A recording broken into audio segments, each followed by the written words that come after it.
અમદાવાદમાં 2 કલાક જેટલા પડેલા વરસાદ બાદ ઠેર ઠેર જળભરાવની સ્થિતિ છે ને આ સ્થિતિનો ભોગ નાગરિકો બની રહ્યા હોય તે પ્રકારના સ્થિતિના દ્રશ્યો સામે આવી રહ્યા છે। વાહનોનો જે રીતે અહીંયાથી પસાર થઈ રહ્યા છે, ઘણા વાહનો બંધ પડ્યા હોય તે પ્રકારની સ્થિતિ પણ છે। વાહનના ટાયર ડૂબી ગયા હોય તે પ્રકારની સ્થિતિની વચ્ચે અહીંયા લોકો પસાર થઈ રહ્યા છે। રિક્ષા ચાલકો હોય, ટુ વ્હીલર ચાલકો હોય, તમામને હાલાકીનો સામનો કરવો પડી રહ્યો છે। ઘરોની અંદર, સોસાયટીઓની અંદર પાણી ભરાયા હોય તે પ્રકારની સ્થિતિ પણ ક્યાંક ને ક્યાંક જોવા મળી રહી છે।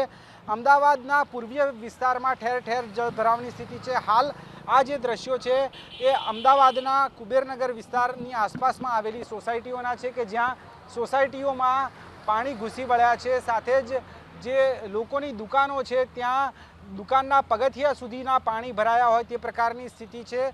લોકોના ઘરોમાં પાણી ઘૂસી જાય તે પ્રકારની સ્થિતિ જોવા મળી રહી છે। આ સાથે જ આગળનો જે વિસ્તાર છે ત્યાંથી એક ગળનારું પણ પસાર થાય છે અને તે વિસ્તાર પણ જળમગ્ન હોય તે પ્રકારની સ્થિતિ છે।